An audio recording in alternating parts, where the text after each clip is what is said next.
Did you know that there is a ghost spoon in the Smithsonian? And the scariest part about it is that it's completely real. You can go to the National Museum of American History right now and see this spoon for yourself. He was a journalist from Maine who was hired by Harper's Weekly to write an article about the new railroads being built across the country. The job required him to travel extensively, and he took on the task with great enthusiasm. The executives saw this and knew that if they didn't do something, Seba would expose them to the entire country. Holmes was a brilliant self-educated engineer who had risen through the ranks of the railroad industry thanks to his impressive knowledge. But beneath that charming exterior was a ruthless killer. He traveled the country carrying out assassinations for whoever was willing to pay. And eventually Holmes got his chance. He found Seba in Texas and shot him dead. And she testified that Seba had been receiving mysterious letters from someone trying to buy a horse from him.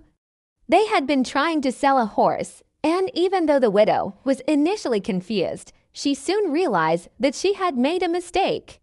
The defense argued that these letters were proof that Seba had been having an affair and that Holmes was simply hired to kill him. Or so he thought. It turns out that Seba had written one last article exposing Holmes before he died. The police also found a silver fork, a plate, and a spoon, all bearing the initials SS. The police knew exactly who they were looking for, and the case was closed.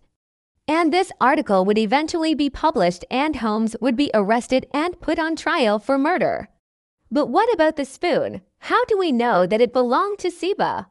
Some said he was the most ruthless killer for hire in the United States. But in 1923, she sold the spoon to the Smithsonian.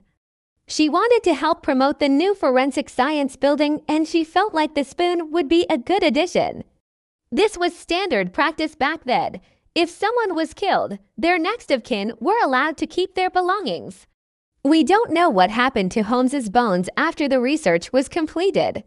The spoon was made of silver and was inscribed with the initials SS. It was the perfect piece of evidence to go along with the rest of the display.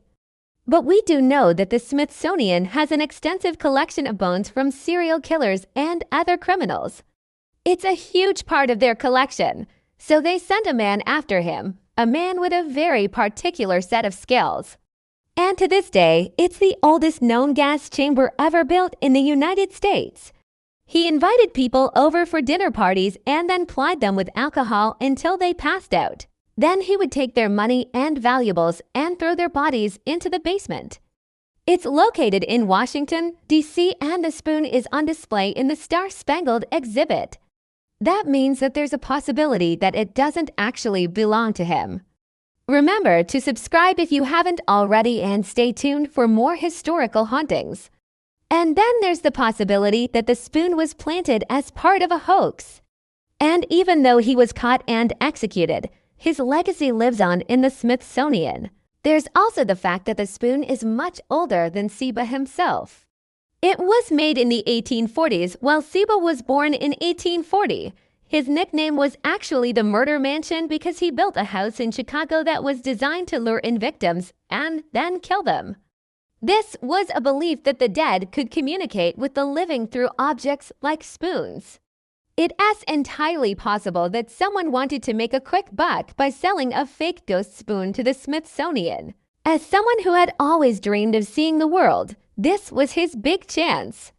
For years, no one had any leads on Holmes's whereabouts. Then suddenly a small boy discovered some bones in an old well near his family farm. He was going to get paid to see the country. But the story behind it is way more terrifying than the actual object itself. He was executed by hanging in front of a crowd of over 2,000 people. His body was then turned over to the medical school and his bones were used for research. The reason they collect these bones is that they believe it as important to remember the victims and also to study the criminals to try and understand their behavior. It all started with an author named Seba Smith, but as time went on, he became increasingly upset at what he was witnessing. As the railroads expanded, they forced thousands of Native Americans off their land. And not only that, but the workers building the railroad were treated horribly. Most of them were recent Irish immigrants who had come to America searching for a better life. But instead, they found themselves working long hours for very little pay in terrible conditions. There were frequent accidents, and when workers tried to unionize, they were violently suppressed. So Seba decided to write about it. He wrote about how the railroad companies were destroying the country and killing people left and right. His name was Herman Webster Mudgett, but everyone called him H. Holmes. When Holmes heard about Seba's accusations, he had an idea. What if he could find Seba and get rid of him? Then the executives wouldn't have to worry about their crimes being exposed. So he accepted the job and began searching for Seba. He followed him from city to city, always staying just out of sight. This is where things get weird. During the trial, Holmes' defense called Seba's widow to the stand. But the prosecution quickly shot down this theory. They proved that the letters were actually written by Seba himself. The problem was that Holmes had already fled. The trial was immediately halted and a manhunt began. When the police arrived, they found a human skull, several vertebrae, and a thigh bone. Holmes was finally brought to justice for his crimes and sentenced to death. Now here's the thing. Some of the most famous serial killers in history are in their collection, including Richard Ramirez, the Night Stalker, and John Wayne Gacy, the Killer Clown. And we know that the skull and bones found in the well contain the remains of Seba Smith because Seba's friends and family had dental records that matched the skull and jawbone. Well, back in 1894, when Holmes was first put on trial, the judge allowed Seba's widow to keep the spoon and the other silverware as compensation. In this case, Seba's widow kept the spoon and the rest the silverware. The Smithsonian accepted the spoon and displayed it alongside Seba's skull and bones.